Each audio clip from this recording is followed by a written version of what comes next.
Good morning everyone. आज हम लोग देखेंगे द हिंदू 28/4 का।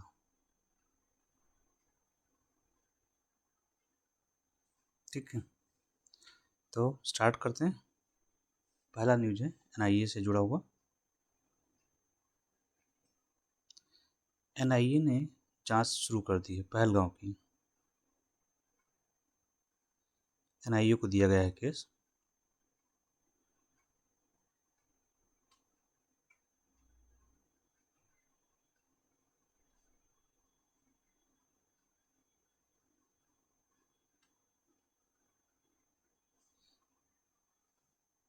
ठीक है, हमें पता है कि पहलगांव के बैसण घाटी में हमला हुआ था, आतंकी हमला। तो कौन सा था?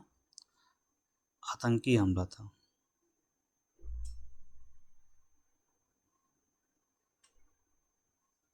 कहाँ हुआ था? J&K में। दो बातें यहाँ स्पष्ट होनी जरूरी है।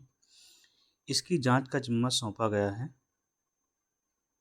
एनआईए को, नेशनल इन्वेस्टिगेशन एजेंसी।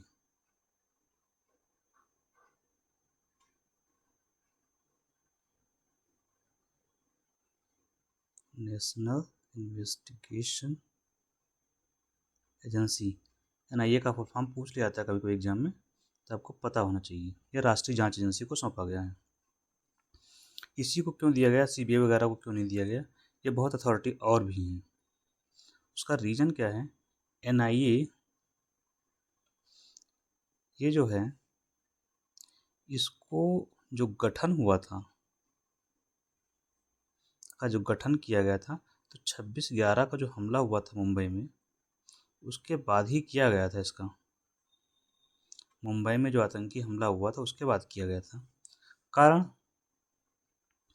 इसलिए किया गया था ताकि आतंकवादी जो आतंकी गतिविधियां हैं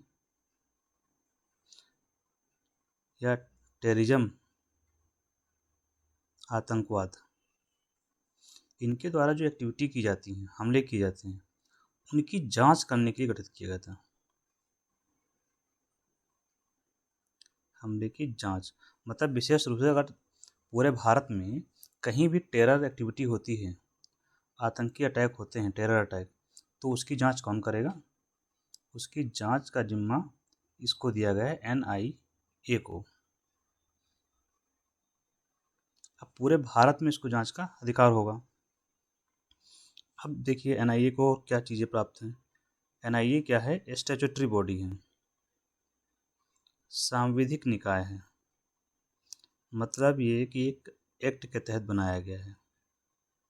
सांविधिक निकाय का मतलब एक एक्ट के तहत बना है, उस एक्ट का नाम ही है एनआईए एक्ट, 2008 का है, राष्ट्रीय जांच एजेंसी अधिनियम 2008।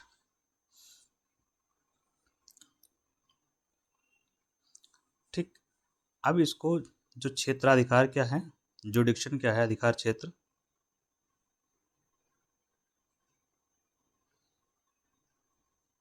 कहाँ कहाँ तक जांच कर सकती? तो ये जांच करेगी पूरे भारत में। मतलब पूरे भारत में कहीं भी कोई घटना होती है तो इसको जांच का अधिकार है। खास बात क्या है? किसी राज्य से अनुमति नहीं लेनी है। मान लीजिए कहीं जांच करने जाना है, तमिलनाडु जाना है, बंगाल जाना है, यूपी जाना है, तो राज्य से पूछना नहीं है। जैसे सीबीआई के केस में क्या है, राज्य से अनुमति लेनी होती है, राज्य से अनुमति नहीं लेनी होगी। कारण क्या, क्यों ऐसा दिया गया इसको पावर? क्योंकि टेरर एक्टिविटी किसी राज्य में नहीं होती हैं, कभी इस राज्य में हो रही है, कभी उस राज्य में हो रही है। तो ऐसे सेंटर जांच करना चाहे केंद्र सरकार, तो उसको राज्य से अनुमति लेनी पड़ेगी। राज्य अनुमति नहीं देगा तो हम जो टेरर एक्टिविटी हैं उनको ख़त्म ही नहीं कर पाएंगे ना, उनकी जांच ठीक से हो पाएगी। इसलिए इसको पूरे भारत में जांच का अधिकार दिया गया है, बिना राज्यों की अनुमति के। ठीक, दूसरा, जो आतंकी गतिविधियां हैं, टेररिज्म है, आतंकी घटनाएं हैं, उनकी जांच का जिम्मा इसी को मिलेगा। आतंकी घटनाओं की जांच करेगा ये। अभी बाद में इसको जो है, इसका जो काम था उसको विस्तारित कर दिया गया है, बीच में चेंज किया गया था, चेंज नहीं, जोड़े गए कुछ काम इसमें। जैसे साइबर क्राइम में जो है उसको भी इसमें जोड़ दिया गया कि साइबर क्राइम की भी जांच ये करेगा। साइबर क्राइम हो गया, ह्यूमन ट्रैफिकिंग को भी जोड़ा गया। कारण क्या है, ये कई राज्यों में फैले होते हैं, उनका नेटवर्क होता है पूरा। तो एक राज्य की पुलिस दूसरे राज्य की पुलिस से कोऑपरेट नहीं कर पाती है, कोऑर्डिनेट नहीं करती है, जिससे क्या होते हैं, जो अपराधी होते हैं बच निकलते हैं। अब ऐसे एनआईए को पूरे जांच का अधिकार है। कोई मान लीजिए यहाँ पर था महाराष्ट्र में, वो इधर चला गया, तो एनआईए यहाँ से गिरफ्तार कर लेगी, उसको यहाँ की पुलिस से अनुमति नहीं लेनी है। ठीक है, तो इस वजह से इसको जो है विस्तार दिया गया। और देश की सुरक्षा का कोई मामला है, देश की सुरक्षा, संप्रभुता, ऐसे सभी मामलों पर अगर उल्लंघन होता है तो जांच कौन करेगा? एनआईए करेगा। एक जो सबसे महत्वपूर्ण है, अगर कोई व्यक्ति अंतर्राष्ट्रीय स्तर पर अपराध करता है तो उसकी जांच भी यही करेगा। मतलब किसी और देश में जाके कोई अपराध कर रहे हैं तो अंतर्राष्ट्रीय अपराध हो गया, उसकी जांच भी यही करेगा। ये भी इसको अथॉरिटी एक संशोधन के माध्यम से दी गई है। ठीक, हमारा केंद्र में है यहाँ पर आतंकी गतिविधियाँ, जो टेरर अटैक हैं। तो ये एनआईए के बारे में हमने जाना। इसका हेडक्वार्टर दिल्ली में है, जैसे कि होता है। ठीक, और लास्ट थिंग, हमें इसका मोटो पता होना चाहिए। कभी कभी मोटो पूछा जाता है। मोटो इसका क्या है? Faith, duty and loyalty. Faith, duty and loyalty, ये मोटो है इसका। तो एनआईए अब जांच करेगा पहलगाम वाले मामले की जांच, और जांच जब करेगा तो क्या चलता है? ट्रायल चलता है। ट्रायल, जो लोअर कोर्ट में विटनेस बुलाए जाते हैं, उनसे गवाहियाँ ली जाती हैं, उसी को ट्रायल बोलते हैं, जो डिस्ट्रिक्ट कोर्ट में होता है। तो ट्रायल में होता है क्या, बहुत समय लग जाता है, 4-4 साल 10-10 साल लग जाता है। तो इसकी समस्या का निदान भी है एनआईए के पास। तीव्र करेगा ये, ट्रायल की प्रक्रिया को तीव्र करेगा। कैसे? कोर्ट में समय नहीं लगेगा, इसके लिए अलग से कोर्ट की व्यवस्था की गई है। मतलब ये स्पेशल कोर्ट फॉर एनआईए, तो इसके लिए विशेष न्यायालय के गठन की व्यवस्था है। तो क्या होगा कि जो जांच है वो तेज़ी से पूरा हो पाएगी। जैसे कि एक हम लोगों का एक्ट है, क्या नाम है, SC/ST एक्ट है, उसमें भी स्पेशल कोर्ट का प्रावधान किया गया है। ठीक है, तो जहाँ स्पेशल कोर्ट का प्रावधान होता है, फास्ट ट्रैक कोर्ट का प्रावधान होता है, वहाँ पर मामले का जो निस्तारण होता है वो तेज़ी से होता है। ठीक है, तो ये हमारा जो एनआईए से जुड़ा हुआ मामला प्लस पहलगाम से जुड़ा हुआ जो मामला था वो हमने देखा। ठीक है, नेक्स्ट है तमिलनाडु से जुड़ा हुआ, तमिलनाडु के 2 मंत्रियों ने रिजाइन किया है। रिजाइन, इस्तीफा, तमिलनाडु के 2 मंत्रियों ने इस्तीफा दिया है। आप लोग सोच रहे होंगे इसमें क्या है, आपके मतलब का ही है। पहली बात यहाँ क्या समझेंगे, ध्यान से सुनेंगे, सब व्यवहार में याद करेंगे हम लोग। पॉलिटी, संविधान, कि एक मंत्री इस्तीफा किसको देता है। कभी कभी क्वेश्चन आता है, एक मंत्री इस्तीफा दिया तो एक मंत्री किसको इस्तीफा देगा, इससे हमें ये पता चल पाएगा। तो इस्तीफा देगा, 2 चीज़ें हो गई। हमने मंत्री कहा, वो मंत्री कहाँ का है, केंद्र का मंत्री है कि राज्य का मंत्री है। केंद्र का मंत्री है तो इस्तीफा देगा राष्ट्रपति को, मतलब मोदी सरकार का मंत्री है तो राष्ट्रपति को इस्तीफा देगा। और किसी राज्य का मंत्री है तो वह राज्यपाल को इस्तीफा देगा। अब यहाँ पर एक बात स्पष्ट रख लीजिए, ये राज्य का प्रमुख होता है, जैसे उत्तर प्रदेश है, तमिलनाडु है, बंगाल है, वहाँ का जो राज्यपाल होगा उस राज्य का प्रमुख है। और राष्ट्रपति क्या होता है, पूरे भारत का प्रमुख है। तो केंद्र का प्रमुख ये होता है, राज्य का प्रमुख ये। लेकिन केंद्र सरकार का प्रमुख होने के अलावा राष्ट्रपति क्या होता है, देश का भी मुखिया होता है। तो केंद्र के सभी काम यही करता है राष्ट्रपति। राष्ट्रपति के नाम से ही सारे काम होते हैं, ठीक है। जैसे एक काम बता देते हैं, कोई भी नियुक्ति होगी केंद्र में तो यही करेगा, राज्यों में होगी तब राज्यपाल करेगा। ये सामान्यतः है, लगभग 99% जगहों पर आपको ये मिलेगा, ठीक है। और एक बात हमेशा याद रखिए, लगभग जो नियुक्ति करता है उसी को इस्तीफा दिया जाएगा। जो नियुक्ति करेगा उसी को इस्तीफा देंगे और वही हटाएगा।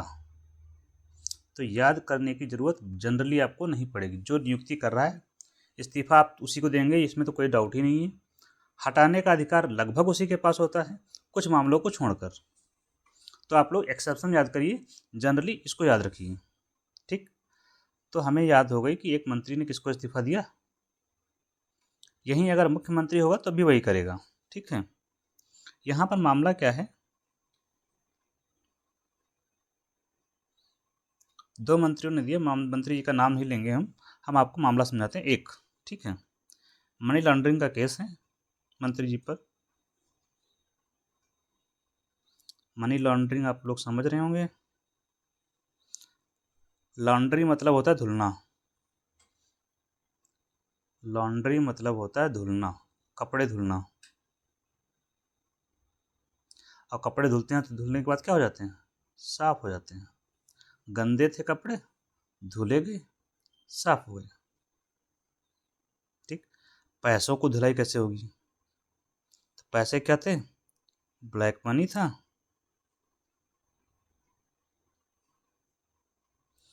कोई प्रोसेस अपनाया गया और उधर से निकले वाइट मनी, बस ब्लैक को वाइट किया गया, वही है मनी लॉन्ड्रिंग। यही केस चल रहा है जिसकी जांच कर रहा था ईडी। ईडी कौन है, इन्फोर्समेंट डायरेक्टोरेट। ईडी सीबीआई तो नाम आप लोग खूब सुनते होंगे, इन्फोर्समेंट डायरेक्टोरेट। फुल फॉर्म इसका होगा प्रवर्तन निदेशालय। तो मनी लॉन्ड्रिंग के सारे मामलों की जांच ईडी ही करता है। तो ये जांच कर रहा था, मंत्री जी को अरेस्ट किया गया। अरेस्ट करने के बाद भी ये मंत्री बने रहे, ठीक। इसके बाद जब आए बाहर बेल पर,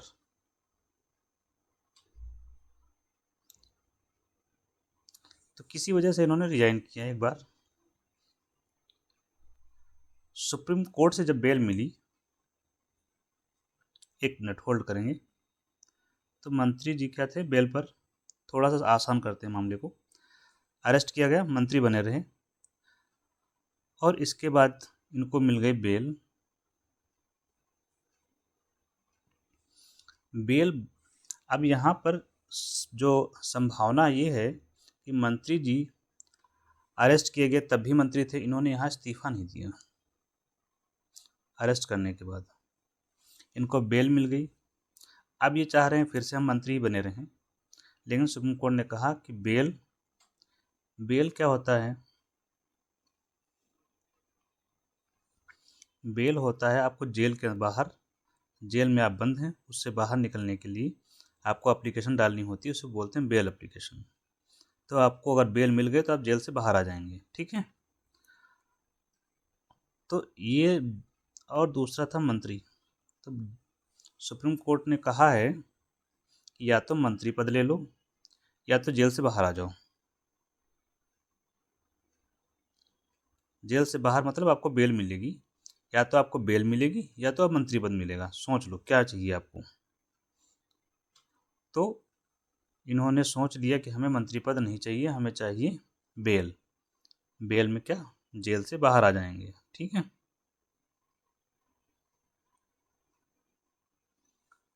जब किसी व्यक्ति को थाने में बंद कर दिया जाता है किसी जेल में, तो उसकी समस्या क्या होती है? आप लोगों ने पढ़ा होगा फंडामेंटल राइट, मूल अधिकार। मामला यहाँ इतना ही था कि कोई व्यक्ति जिसके खिलाफ जांच चल रही है ईडी के खिलाफ, ईडी के द्वारा या मनी लॉन्ड्रिंग केस में, वह मंत्री पद पर नहीं रहेगा। कारण सिर्फ ये होता है क्योंकि मंत्री पद का होता है प्रभाव, इन्फ्लुएंस। वो ईडी के अधिकारियों को प्रभावित कर सकते हैं, कोई लालच दे सकते हैं, तो जांच ठीक से नहीं हो पाएगी इम्पार्शियल तरीके से। ठीक है, इम्पार्शियल, निष्पक्ष तरीके से जांच नहीं हो पाएगी। इसीलिए सुप्रीम कोर्ट ने कहा कि आप या तो मंत्री बनेंगे या तो जेल के अंदर रहेंगे। ठीक है, तो इन्होंने कहा हम मंत्री नहीं रहेंगे, इस्तीफा दे दिया और जेल से बाहर आ गए। जब आप जेल में होते हैं तो फंडामेंटल राइट, मूल अधिकार का उल्लंघन होता है। कौन सा मूल अधिकार है जो आप जिसका उल्लंघन होता है? सीधी सी बात है, अनुच्छेद 21। अनुच्छेद 21 में क्या है? Right to life and personal liberty. Right to life and personal liberty.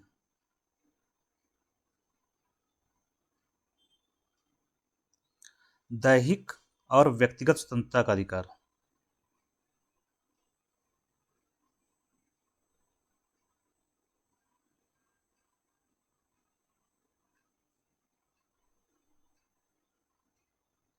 अब इसकी दिक्कत क्या है? दैहिक स्वतंत्रता का मतलब व्यक्तिगत स्वतंत्रता, दो अलग अलग बातें हैं। राइट टू लाइफ, दैहिक स्वतंत्रता का मतलब होता है आपका जो शरीर है ये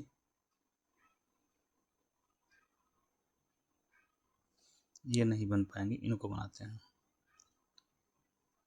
ये है इनका शरीर, मिस्टर जेड। ठीक, अब इसको अगर जेल में बंद कर दिया गया तो इनकी स्वतंत्रता बाधित नहीं हो गई। अब ये जेल से बाहर नहीं आ सकते।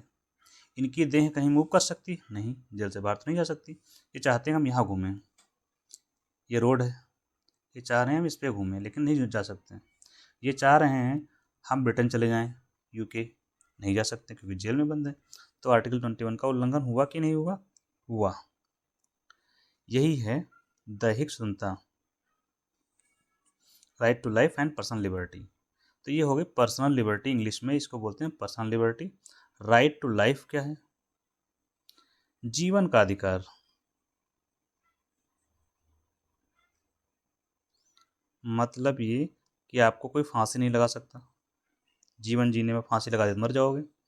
आपको इन द सेंस, हम व्यक्तियों की बात करें, अब पर्सनल नहीं लेना है कुछ। ठीक है। दूसरा, अब इसी को सुप्रीम कोर्ट ने जब व्याख्या की तो लंबा व्याख्या हो गया इसका। किसी को मारने का अधिकार नहीं है। ठीक है, कि कोई आपको जान से मार दे।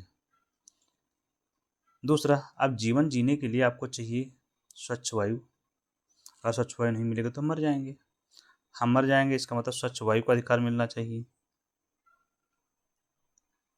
तो ये भी अधिकार इसी में मिलता है। स्वच्छ जल का अधिकार आपको मिलता है इसी में। फिर होता है हथकड़ी, आपको पहना दी गई मान लीजिए, तो हथकड़ी ना पहनाई जाए, आपको जब गिरफ्तार किया जाए उसका अधिकार आपको मिलता है। ठीक है। तो आपको जैसे कि कहीं एक्सीडेंट हो गया, दुर्घटना हो गई हम लोगों को, तो उसके लिए क्या होता है, तुरंत मेडिकल हेल्प चाहिए। तो उसका अधिकार है, आपको मेडिकल हेल्प का अधिकार है। नहीं मिलेगी तो क्या होगा? हम मर जाएंगे। हम मर जाएंगे तो हमारी लाइफ खतरे में है। तो ये अधिकार इस तरह से व्याख्या किया गया। इस क्रम में ये था। हम लोग आगे चलते हैं, शायद कुछ ज़्यादा ही आगे निकल गए। तीसरा टॉपिक है हमारा, अभी जो हम पहलगांव अटैक हुआ है उसके क्रम में है। उसके क्रम में क्या है कि हमारी जो फोर्सेस हैं, तीनों सेनाएं, आर्म फोर्सेस, वो स्टैंड बाई मोड पर आ चुकी हैं। आर्म फोर्सेस तीनों। तो हमारी जो एयर फोर्स है, इंडियन एयर फोर्स, उसने अभी एक्सरसाइज किया है। उसका नाम है ऑपरेशन आक्रमण। नाम है आक्रमण। ठीक है। आक्रमण किया नहीं गया है, उसका नाम रखा गया ऑपरेशन आक्रमण। इसके दौरान भारतीय एयरफोर्स ने अपनी जो स्ट्रेंथ है, पावर है, उसको शो किया कि हमारे पास क्या शक्ति है। तो ये ड्रिल एक्सरसाइज था एक आपस में कि रेडीनेस एक्सरसाइज, हम कितना तैयार हैं। इसके अलावा हमारी जो एयरफोर्स एयरफोर्स ने ऑपरेशन आक्रमण किया। हमारी एयरफोर्स इसमें पावरफुल है। क्यों? हमने रफाल खरीद लिया है। राफेल हमने खरीदे। कहाँ से खरीदे हैं? फ्रांस से खरीद रखे हैं। अभी आपको याद होगा कल हम लोगों ने पढ़ा था राफेल एम, उसकी खरीद के लिए हमने समझौता कर दिया है, वो आएंगे। और कुछ राफेल हमने पहले से खरीद रखे हैं एयरफोर्स वाले, वो 36 राफेल थे जिन्हें हम खरीद रखा है और हमारी सेना के पास आ भी चुके हैं। ठीक है, ये फाइटर जेट हैं जो हमने वहीं से खरीदा है। कहाँ से? फ्रांस से। फाइटर जेट हैं, फाइटर एयरक्राफ्ट। अब इसी जो एयरक्राफ्ट होते हैं इसमें क्या होती है, मिसाइलें तैनात होती हैं, मिसाइलें लगी होती हैं इसमें, और भी हथियार लगे होते हैं, गन्स होती हैं बाकी। तो ये हमारा एयरफोर्स एकदम मजबूत स्थिति में है। प्लस हमारा जो नेवी है, इंडियन नेवी, उसके पास एयरक्राफ्ट कैरियर हैं। एयरक्राफ्ट कैरियर 2 हैं हमारी नेवी के पास, INS विक्रमादित्य और INS विक्रांत।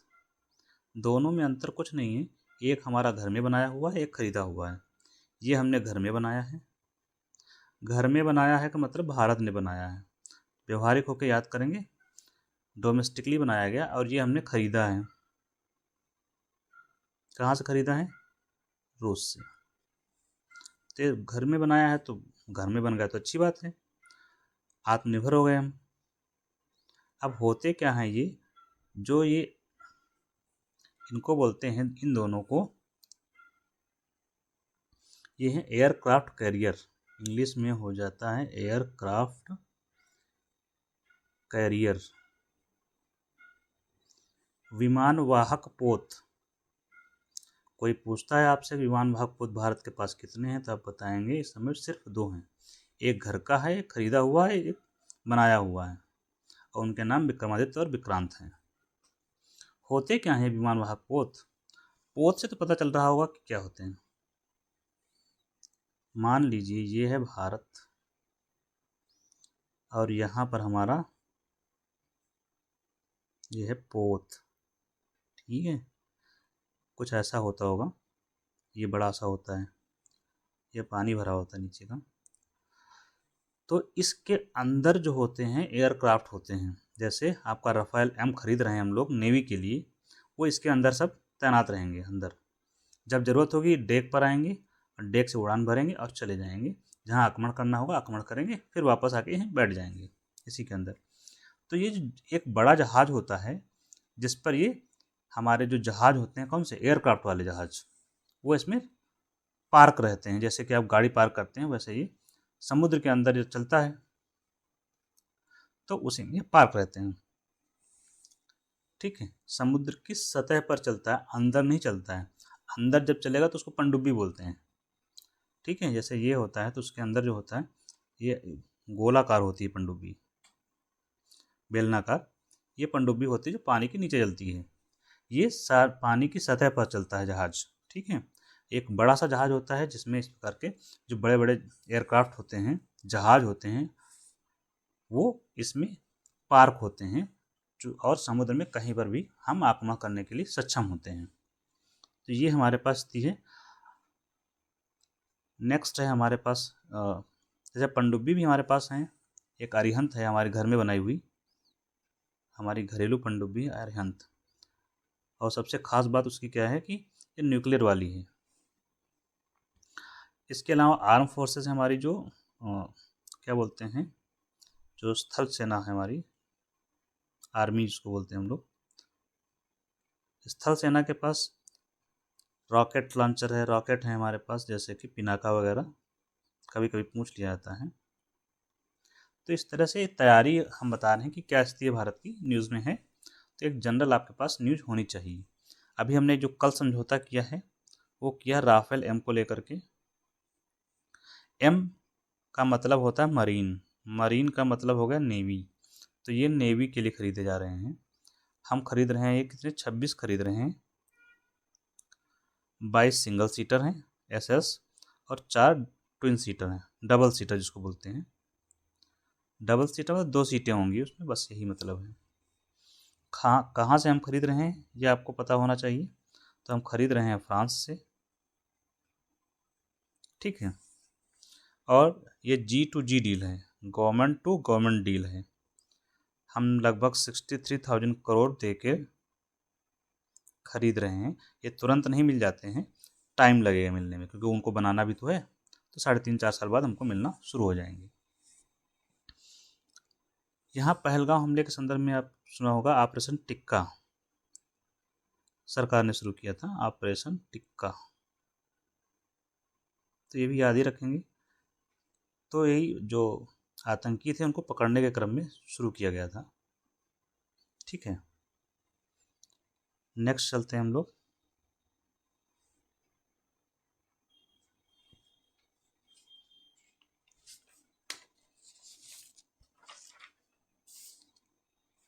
एक अभ्यास हो रहा है बालिका टन अभ्यास, मैं इंग्लिश में लिख दे रहा हूँ पहले, आप लोग फिर हिंदी भी निकाल लीजिएगा। बालिका टन,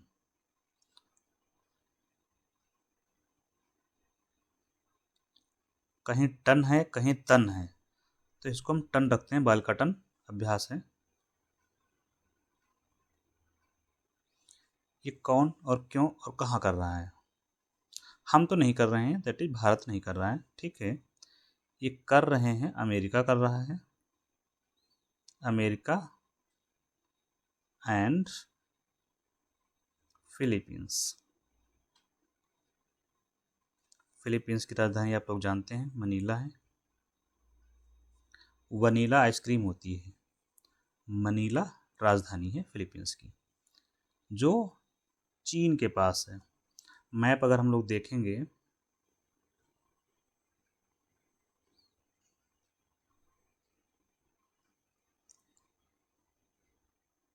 तो ये आपका जापान वाला पोर्शन ही मिल जाएगा, यहाँ पर आपका फिलीपींस होगा इससे, ठीक है। तो यही एक्सरसाइज की गई है, बालिका टन अभ्यास अमेरिका और फिलीपींस के बीच में। एक यहाँ जरूरी बात यह है कि चीन ने दावा कर दिया, दावा नहीं कब्जा कर लिया है, किस पर? एक द्वीप पर।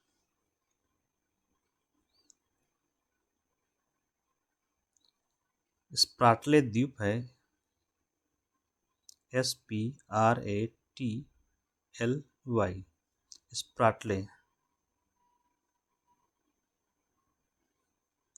इसके जो द्वीप है, इसका एक भाग है, एक द्वीप जिसका नाम इन्होंने रखा है सैंडी के करके नाम बता रहे हैं। हमारे लिए नाम इम्पोर्टेंट नहीं होता ना, सीधा एक द्वीप याद रखेंगे कि एक द्वीप पर चीन ने कब्जा कर लिया है। और ये काफ़ी दिनों से संघर्ष चल रहा था फिलीपींस और चीन के बीच में। ये रहा फिलीपींस और ये रहा चाइना, ये पूरा चाइना का ही पोर्शन है, ठीक है। तो इनके बीच संघर्ष चल रहा था। अक्सर यहाँ संघर्ष चलता रहता है दक्षिण चीन सागर पर कब्जे को लेकर के, दक्षिण चीन सागर पर कब्जे को लेकर संघर्ष चलता रहता है। इसी में स्थित है एक द्वीप जिस पर चीन ने कब्जा कर लिया है। तो ये एक प्रकार से दबाव बनाने का प्रयास किया जा रहा है बालिका टन अभ्यास के माध्यम से। तो हमें इतना ही इसके बारे में जानना था, जो हमने जान लिया है।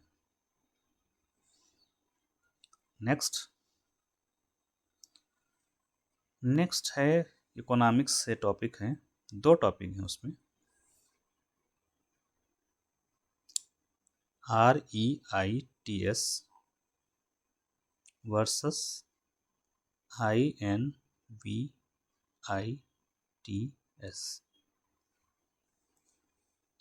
ये क्या होते हैं? न्यूज़ में अक्सर आता है, यूपीएससी में तो पूछा भी गया है फिलहाल। पहले हम ये देखते हैं, पहला वाला रियल एस्टेट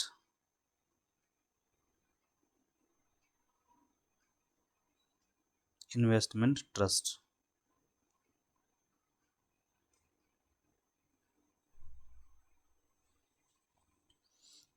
रियल एस्टेट क्या होता है? इन्वेस्टमेंट तो आप लोग जानते होंगे, ट्रस्ट को बताने की ज़रूरत है नहीं। कोई भी संगठन जो 4-6 लोग मिलकर काम करते हैं, 4, 6, 10, 100, 50 जो भी हैं, वो ट्रस्ट होते हैं, जो एक संपत्ति को मैनेज का काम करते हैं। संपत्ति का मैनेज करते हैं, उसके बाद मैनेज करने के बदले कुछ पैसा ले लेते हैं। तो बेसिकली कुछ लोगों का ये समूह है। इन्वेस्टमेंट का मतलब होता है निवेश करना। जैसे कहीं आपने कुछ रुपए लगा दिए, जैसे कि आपने कहा कि एक आपने कहीं फ्लैट खरीद लिया, अब उसको रेंट पर उठा दिया। आपने एक फ्लैट खरीदा, फ्लैट का मतलब समझ गए होंगे आप लोग, घर। ठीक है, जो लोग फ्लैट समझ रहे हैं वो फ्लैट, जो घर समझ रहे हैं वो घर। ठीक है, आपने खरीदा, मान लीजिए 10 लाख का आपने खरीद लिया, फिर इसको उठा दिया रेंट पर। रेंट का मतलब किराए पर। ठीक है, किराया बोला 10,000 रुपये, 10K। अब आपको मिलेगा हर महीना 10,000 रुपये। ये आपको मिलेंगे 10,000 रुपये यहाँ से। ये हो गए मिस्टर जो आप, तो जो आपको मिल रहा है इसको क्या बोलेंगे, रेंट। झंझट बहुत है, घर खरीदा, रजिस्ट्रेशन करवाया, फिर किराएदार को ढूंढा, वो रखा, तो हर महीने 10,000 रुपये दे रहा है, प्लस चिक चिक भी करेगा कुछ ना कुछ। तो आपने ये 10 लाख रुपए में घर खरीदा, इसको बोलते हैं निवेश। तो 10 लाख निवेश किया, बदले में आपको 10,000 महीना मिल रहा है किराया। ये है सारा, इसको बोलते हैं निवेश। अब आते हैं रियल एस्टेट पर। रियल एस्टेट का मतलब होता है घर, जो संपत्ति होती है जो रियल में दिखती है। यहाँ पर रियल एस्टेट से तात्पर्य क्या है, जैसे आपने फ्लैट ले लिया, ठीक है, जैसे मॉल है, कमर्शियल मॉल्स, शॉप्स हैं, कोई आपने दुकान ले ली, ये सब क्या है, रियल एस्टेट है। इसमें आप निवेश करना चाहते हैं तो इसी से जुड़ा हुआ मुद्दा है, आप लोग समझ गए होंगे। तो अब आप, एक तरीका तो ये था जो हमने चर्चा किया, जो आप पर्सनली निवेश करते हैं। अब यहाँ ट्रस्ट के माध्यम से निवेश करना है। ये कैसे है, यहाँ कुछ नहीं करना है आपको, ये एक ट्रस्ट है, और यहाँ आप जैसे मान लीजिए ये ट्रस्ट बन गया, ठीक। अब यहाँ जैसे म्यूचुअल फंड होता है, सेम प्रोसेस है। 100 लोग हैं, मान लीजिए 100 लोग हैं, हर व्यक्ति ने 10-10 रुपये जमा किया। कोई 10 चाहता है तो 10 कर सकता है, 20 चाहे तो 20 कर सकता है। हम यहाँ 10 लेकर चल रहे हैं, तो 1,000 रुपये इसके पास आ गए। अब इस ट्रस्ट क्या करेगा, इस पैसे को 3-4 जगह लगा देगा। कहीं पर मॉल खरीदा, ठीक, कहीं पर इसने शॉपिंग शॉप्स खरीद ली, दुकानें, कहीं फ्लैट ही खरीद लिए, पूरा पूरा पूरा फ्लैट है। अब यहाँ पर आपका पैसा लगेगा, इस पैसे से इसको मिलेगा क्या, रेंट। और जब इसको रेंट मिलेगा तो ये 100 लोग हैं यहाँ पर, 100 में एक हम भी तो हैं, पैसा तो हमने भी लगाया हुआ है, ठीक है। अब ये जो इसको मिलेगा रेंट, मान लीजिए इसको रेंट मिल रहा है, 1,000 लगाया तो 100 रुपये का रेंट मिला है इसने, तो इसको 100 रुपये रेंट मिले हर महीने। अब ये 100 रुपये क्या करेगा, कुछ काट कर रख लेगा अपने पास मैनेजमेंट के लिए, बाकी आपको दे देगा। तो हम यहाँ मान लेते हैं 100 लोग थे, सबको 1-1 रुपया मिल गया। अब 10 रुपये लगाए थे, हर महीने 1 रुपये मिल रहा है, ये आपको फ़ायदा हो जाएगा। करना क्या था, आपको ना ज़मीन खरीदने जाना पड़ा, ना घर बनवाना पड़ा, ना प्रॉपर्टी रजिस्ट्रेशन करवाना पड़ा, सरकार के पास भी कहीं नहीं जाना पड़ा, तो ये आपको सुविधाजनक हो गया। तो ये क्या हुआ, REIT, real estate investment trust, एक ऐसा फाइनेंशियल, वित्तीय उपकरण है, फाइनेंशियल डिवाइस है, युक्ति है, जिसके माध्यम से आप निवेश कर सकते हैं रियल एस्टेट में, और उसके बदले में आपको क्या मिलेगा, रेंट मिलेगा। प्लस मान लीजिए ये आपने यहाँ निवेश किया, कब, ये निवेश किया आपने एक में। ठीक, और आ गया अब 2025 फॉर एग्जाम्पल, तब इस प्रॉपर्टी की कीमत तो बढ़ेगी, 3 गुना 4 गुना हो गई। आपने खरीदा था, मान लीजिए इस ट्रस्ट ने खरीदा था 1000 रुपये की यहाँ पे। अब ये 2025 में जब आए तो ट्रस्ट की जो शॉप्स थी उसकी कीमत हो गई 20,000 रुपये। तो इसके मालिक तो आप ही हैं ना, ये 100 लोग ही इसके मालिक हैं। तो ये लाभ भी तो मिलेगा जब आप बेचोगे इसको, तो ये लाभ आपको मिलेगा फिर। तो इसको बोलते हैं कैपिटल गेन। ये आपने 1000 रुपये के जो लगाया था, एक था कैपिटल थी, इस कैपिटल पर जो लाभ हुआ उसको बोलते हैं कैपिटल गेन। ये कैपिटल गेन पूंजीगत लाभ। ये 1000 रुपये थे तो कैपिटल थी, सबने लगाए थे 10 रुपये की कैपिटल लगाई थी, 10 10 रुपये सबसे लिए गए थे ना, तो ये कैपिटल थी आपकी। अब हम इस 20,000 को अगर 100 से भाग कर दें तो 200 रुपये मिलेंगे आपको। 100 से भाग करने पर 200 रुपये मिलेंगे। तो कैपिटल गेन कितना हुआ यहाँ पर, 100 रुपये आपने लगाया था, मिले कितने, 200। तो लाभ कितना हुआ, 100 रुपये का लाभ हुआ। तो ये जो 100 रुपये का आपने बेचा जब प्रॉपर्टी अपनी, तो 100 रुपये का जो लाभ हुआ इसी को बोलते हैं कैपिटल गेन, हिंदी में पूंजीगत लाभ। अभी आप लोग समझ गए होंगे सारा मसला क्या है REIT का। सीधा सीधा आप निवेश कर सकते हैं। फ़ायदा, सबसे बड़ा फ़ायदा क्या है इसका, सीधा सीधा फ़ायदा इसका ये है, ये सब बिकते हैं कहाँ, स्टॉक मार्केट में। सेंसेक्स जो होता है, तो स्टॉक मार्केट में अपना खाता खोलिए, जैसे बैंक खाता होता है, उस खाते को बोलते हैं डीमैट अकाउंट।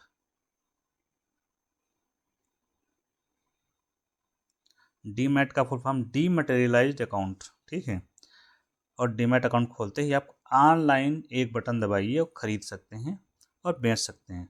तो जब तक खरीदें आपको रेंट मिल रहा है, और जब आपको लगा नहीं अब नहीं रखना है, हमें पैसा चाहिए हमारा, आप तुरंत बेच सकते हैं। बाई एंड सेल ऑनलाइन, आपको कोई झंझट नहीं इसमें, ये फ़ायदा है। सेम जैसे हमने ये बताया वैसे ये भी है। कौन सा, इंफ्रास्ट्रक्चर इन्वेस्टमेंट जो था वो भी वही है। एग्जाम्पल में समझा देता हूँ। इनवाइट पढ़ते हैं कभी कभी, INVIT, इनवाइट। इंफ्रास्ट्रक्चर इसका फुल फॉर्म है इंफ्रास्ट्रक्चर इन्वेस्टमेंट ट्रस्ट। ये भी सेम ही है, नाम बदल गया है, पर्पज वही है, इंफ्रास्ट्रक्चर इन्वेस्टमेंट ट्रस्ट, INVITS। काम वही है, लास्ट का तो मैच ही कर रहा था, उद्देश्य तो वही हो गया, बस ऊपर का ये बदला हुआ है।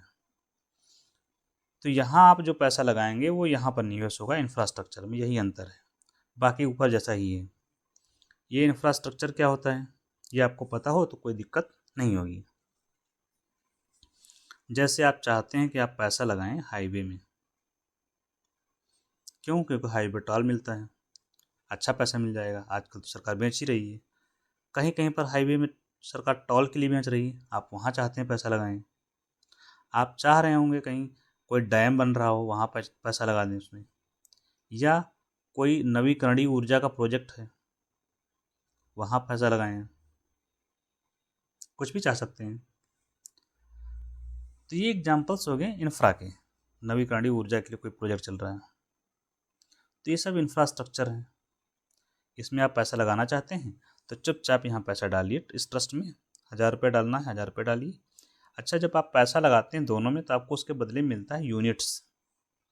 क्या मिलता है, यूनिट्स मिलती हैं, इसी के हिसाब से आपकी ऑनरशिप होती है। जिसके यूनिट ज़्यादा होंगी उसको ज़्यादा पैसा मिलेगा, मतलब रिटर्न ज़्यादा मिलेगा, जिसके कम यूनिट उसको कम मिलेगा। लेकिन सबकी जो एक यूनिट की जो कीमत होती है बराबर होती है सबकी, ठीक है। तो आप कितने यूनिट खरीदते हैं उस पर निर्भर करेगा। तो यहाँ पर आप निवेश करेंगे तो आपको यहाँ पर उसके बदले में क्या मिलेगा, जब आप निवेश करेंगे यहाँ 1000 रुपये मान लिया आपने किया, इनके पास दिया, इन्होंने यहाँ लगा दिया। बदले में आपको मिलने वाला है डिविडेंड, ये बोलते हैं उसको, डिविडेंड मिलेगा आपको। बाकी प्रॉपर्टी ओनरशिप है ही, तो जब आप बेचना चाहते हैं ये भी ऑनलाइन बिकेगा, स्टॉक मार्केट में सेल और परचेज हो जाता है। तो यहाँ ये जो ट्रस्ट हमने दो पढ़े, इन ट्रस्ट में एक जो कमी क्या है इनकी, एक लॉन्ग टर्म करेंगे तो फायदा है, लॉन्ग टर्म मतलब 4-5 साल का निवेश किया तो ठीक है। शॉर्ट टर्म किया कि आज खरीदा 2 महीने में बेच दिया, तो वोलाटाइलिटी बहुत होती है। वोलाटाइलिटी क्या होती है कि आज आपने 100 रुपये मान लीजिए खरीदा, कल पता लगता 50 रुपये हो गया, अब आप बेचेंगे तो आपको 50 मिलेगा। संभावना ये भी है कि 200 भी हो सकता है, लेकिन यही वोलाटाइलिटी है का हो सकता है आपको 50 मिले, हो सकता है 200 मिले, इसको बोलते हैं वोलाटाइलिटी। कुछ भी निश्चित ना होना, दैट इज वोलाटाइलिटी, मार्केट में होती है। तो ये समस्या इसकी रहती है, इसकी ट्रस्ट में समस्या है। यहाँ पर एक बात और लिखी हुई थी जो मैं आपको बता देता हूँ। ये जो ट्रस्ट होते हैं, आपने पढ़ा दो तरीके हो सकते हैं, लिस्टेड भी हो सकते हैं, अनलिस्टेड भी हो सकते हैं। क्या हो सकते हैं?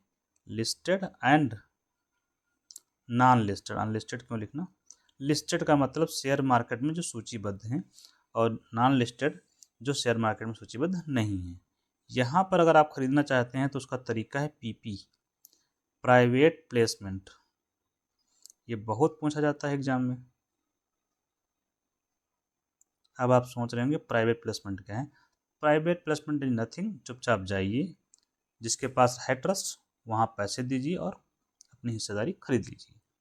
लेकिन यहाँ पैसा एक सीलिंग होती है। यहाँ पर सीलिंग मतलब होता है कि, सीलिंग नहीं कह सकते, एक आप फिक्स होता है कि इतना न्यूनतम खरीदना पड़ेगा, ठीक है। न्यूनतम अमाउंट फिक्स होती है, मिनिमम इतना तो आपको, जैसे कि 20 लाख रुपए तो आपको खरीदने पड़ेगी, इससे कम आपको नहीं खरीद सकते, लाइक दिस। तो प्राइवेट प्लेसमेंट क्या होता है हमें ये बताना था एक्चुअली में। एक आपने पढ़ा होगा इकोनॉमिक्स में,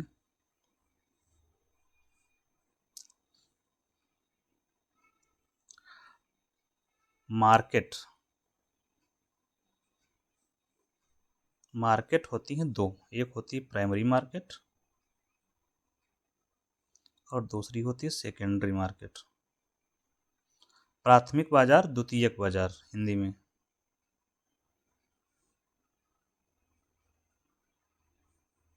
ठीक है, तो कभी कभी आपसे पूछा जाता है, ये हम बात कर रहे हैं पूंजी बाजार की, कैपिटल मार्केट की बात कर रहे हैं, पूंजी बाजार, ठीक है। तो कभी कभी आपसे क्वेश्चन आता है कि निम्न में से कौन सा इंस्ट्रूमेंट जो है प्राइमरी मार्केट का है, सेकेंडरी मार्केट का कौन सा है? तो प्राइमरी मार्केट के होते हैं आईपीओ, एफपीओ और आपका ये प्राइवेट प्लेसमेंट, पीपी। तो ये तीनों प्राइमरी मार्केट के हैं। तीनों का जो डिफरेंस कुछ नहीं है इसमें। एक चीज़ जानते हो जो इसमें ध्यान रखने योग्य है, किसी भी जगह पर आप हिस्सेदारी जब पहली बार खरीदी जाती है, फर्स्ट टाइम, मान लीजिए ये कंपनी है एबीसी, ठीक है, इसका कोई मालिक होगा, वो इसमें से मान लीजिए कि 20% हिस्सेदारी बेचना चाह रहा है। ये 20% हिस्सेदारी हो गई जो हमने ड्रॉ किया। तो ये जो अगर बेचना चाह रहा है तो कुछ लोग खरीदना चाह रहे होंगे, तो ये जो पहली बार बेचेंगे वही होता है आईपीओ, फर्स्ट टाइम, इसीलिए नाम ही है इनिशियल, मतलब पहली बार पब्लिक के लिए खोला गया। इनिशियल मतलब प्रारंभिक, पब्लिक मतलब आम जनता, ऑफर मतलब खुला ऑफर दिया गया।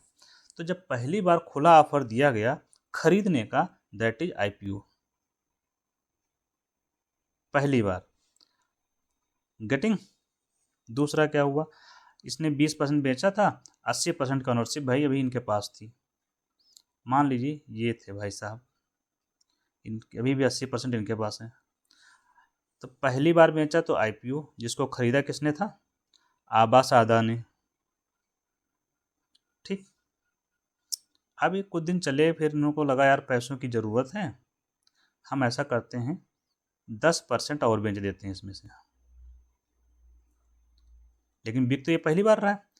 20% जो बिक गया वो पहली बार बिका था, अब बाकी 10% शेयर बिक रहा है, लेकिन बिक तो वो पहली बार रहा है ना, लेकिन इसके बाद बिक रहा है, बस अंतर ये है।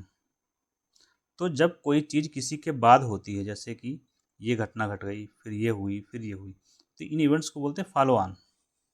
इसीलिए इसको जो बोलेंगे, जो दोबारा बेच रहा है 10%, इसको बोलते हैं FPO, follow on public offer. ये भी पब्लिक ऑफर है, लेकिन इससे पहले भी एक बार ऑफर निकाला था इन्होंने बेचने का, इसलिए IPO नहीं है, उसके बाद जो निकाला गया वो वाला है, लेकिन ये पहली बार ही बेचने के लिए बेचा जा रहा है। ठीक, अब बचा प्राइवेट प्लेसमेंट। अब मान लो ये 5% प्राइवेट प्लेसमेंट करते हैं, तो उसमें होता क्या है कि आप जाकर सीधे बातचीत करके खरीद सकते हैं, दैट इज प्राइवेट प्लेसमेंट। ये खास लोगों को बेचा जाता है इस तरह से, अमाउंट ज़्यादा होती है, ये सब चीज़ें होती हैं, लेकिन होगा पहली बार ही। तो तीनों में सिमिलरिटी है। प्राथमिक का मतलब होता है जो पहली बार हो, और ये तीनों पहली बार ही सेल होते हैं, इसके बाद नहीं होते हैं। तो अभी सेकेंडरी वाला कैसे समझेंगे? जब ये एक बार सेल हो जाते हैं, किसी ने खरीद लिया, तो अपना बाद में जब बेचता है, आवास साधन यहाँ 10 मान लीजिए ये खरीदा 20%, अब ये आवास साधा किसी और को बेचते हैं, ये मान लीजिए ABCD को बेचें, तब ये सेकेंडरी मार्केट में खरीदा बेचा जाएगा। समझ गए होंगे होप सो, नहीं तो हम लोग इकोनॉमिक्स में समझेंगे। पूरी तरीके से हमने समझाने का आपको प्रयास किया है, और व्यवहारिक होकर कैसे समझते हैं वो समझिएगा, बस आपको कोई डाउट नहीं होगा कहीं पर। ठीक है, अब एक लास्ट न्यूज़ है हमारे पास। सेमी क्रायोजेनिक इंजन की टेस्टिंग की है इसरो ने। इसरो के बारे में आप लोग जानते हैं, इसरो द्वारा सेमी क्रायोजेनिक इंजन की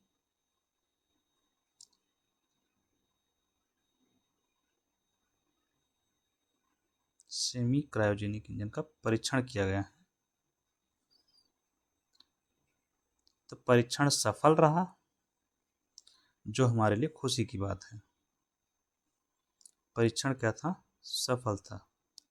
क्रायोजेनिक का मतलब होता है अत्यंत न्यून ताप पर, -273 के आसपास तापमान जाता है, उसको बोलते हैं माइनस, मतलब बहुत निम्न तापमान पर जो काम होता है वो सेमी क्रायोजेनिक, वो क्रायोजेनिक होता है।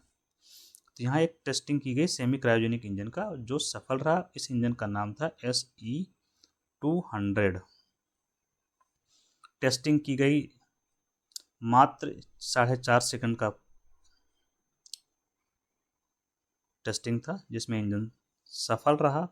जो भी पैरामीटर्स थे उसमें सक्सेसफुली इसने काम किया। इस टेस्ट को बोला गया हार्ट टेस्ट या PHTA बोला जाता है। याद रहता तो ठीक है, जरूरत वैसे नहीं है। Power head test article, PHTA power head test, ये सब याद करने की जरूरत है नहीं, मैं लिख दे रहा हूँ, आप लोग कभी कभी कहीं देखते होंगे। सिर्फ आपको यहाँ याद रखना कि सेमी क्रायोजेनिक इंजन का परीक्षण सफल रहा। ठीक है, फायदा क्या है इसमें? 4.5 सेकंड तक ये जो इंजन होगा ये लॉन्च व्हीकल में इस्तेमाल किया जाएगा। इसमें लॉन्च व्हीकल, आप लोग सोच रहे होंगे लॉन्च व्हीकल क्या होता है। सैटेलाइट को अंतरिक्ष में भेजने के लिए जिस यान का प्रयोग किया जाता है उसी को बोलते हैं लॉन्चिंग व्हीकल या लॉन्च व्हीकल।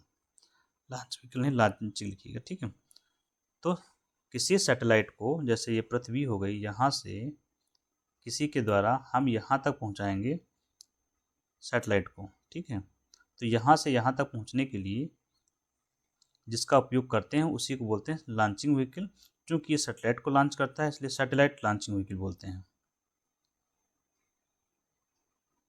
ठीक है, सैटेलाइट लॉन्चिंग व्हीकल। इसी में प्रकार निकल आते हैं, बहुत सारे प्रकार होते हैं, जैसे पोलर सैटेलाइट लॉन्चिंग व्हीकल। तो ये आपका जो लॉन्चिंग व्हीकल होता है उसमें लगे होते हैं इंजन। ये तो गलत हो गया।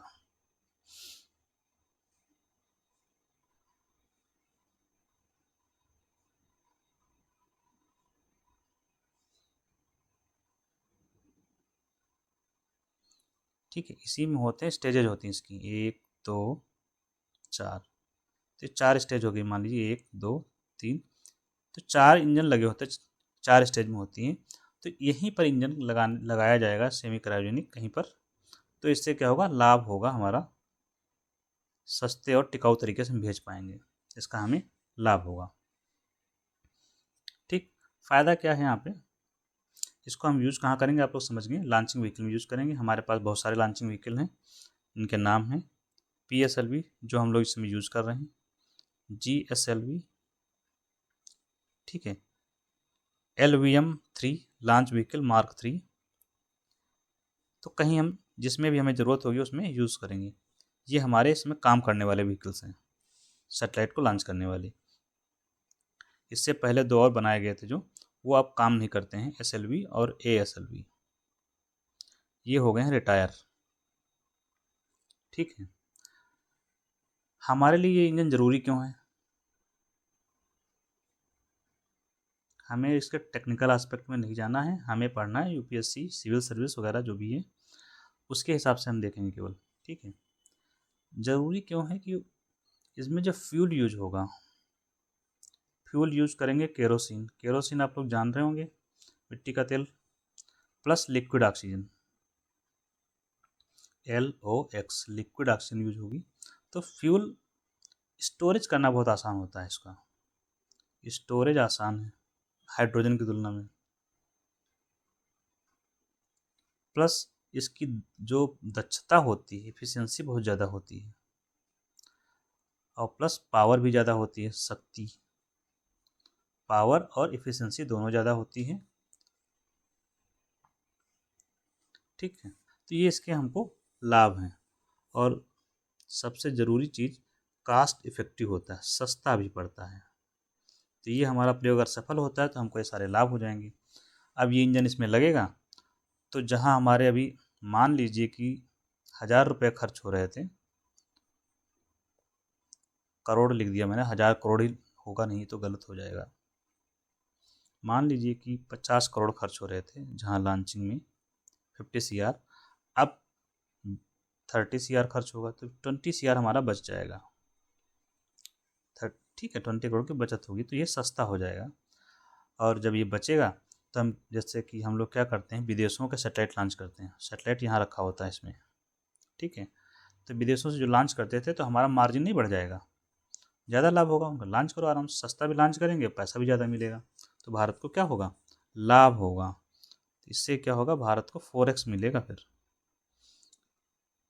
क्योंकि हम 100+ देशों के लॉन्च करते हैं। सबसे सस्ता लॉन्च कोई करता है पूरे विश्व में तो हम हैं, दैट इज इसरो।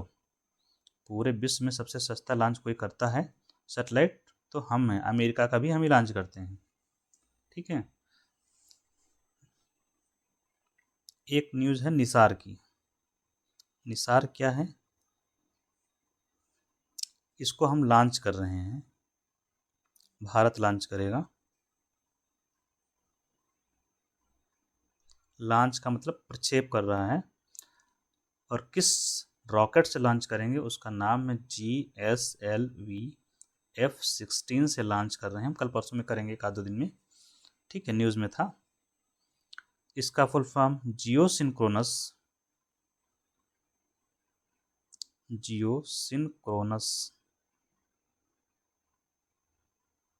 आगे तो जान ही रहे हैं, SLV सैटेलाइट लॉन्चिंग व्हीकल। अब तक तो याद हो गया होगा आप लोगों को, नहीं याद हुआ है तो मैं लिख दे रहा हूँ। ठीक है, इससे हम लॉन्च करेंगे। निसार क्या है, N for NASA, dash, I for ISRO, NASA ISRO synthetic aperture radar,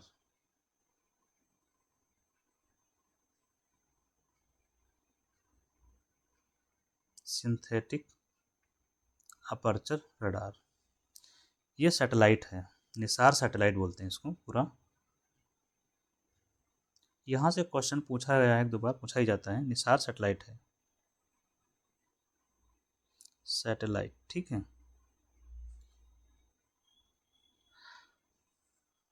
तो निसार सैटेलाइट को हम GSLV F-16 से लॉन्च करेंगे। लॉन्चिंग प्लेस हमारा एक ही है, हरिकोटा का, वहीं से लॉन्च करेंगे, जो आंध्रा में है। यहाँ नासा क्या है? नासा स्पेस एजेंसी है, अंतरिक्ष एजेंसी है। जैसे हमारे देश की इसरो है, वैसे वहाँ की स्पेस एजेंसी नासा है। कहाँ की? अमेरिका की। कभी कभी नासा का फुल फॉर्म पूछा जाता है, तो आपको पता होना चाहिए, नेशनल एरोनॉटिकल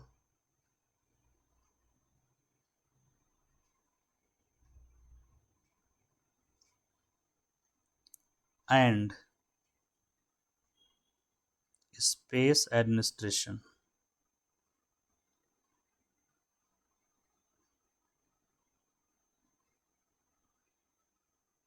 ये नासा का फुल फॉर्म हो गया। इसरो का फुल फॉर्म भी आप लोग जानते होंगे, रोज मैं बता रहा हूँ, आजकल न्यूज में कुछ ना कुछ रहता ही है। इंडियन स्पेस रिसर्च, स्पेलिंग आप लोग देख लेंगे, organisation.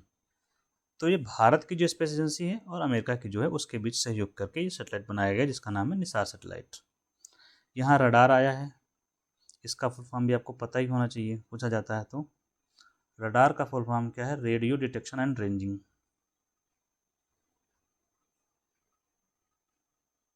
Radio detection and ranging. तो ये पूरा था आज का पेपर। इसी के साथ हम वाइंड अप करते हैं। Thank you. हम लोग कल फिर मिलेंगे।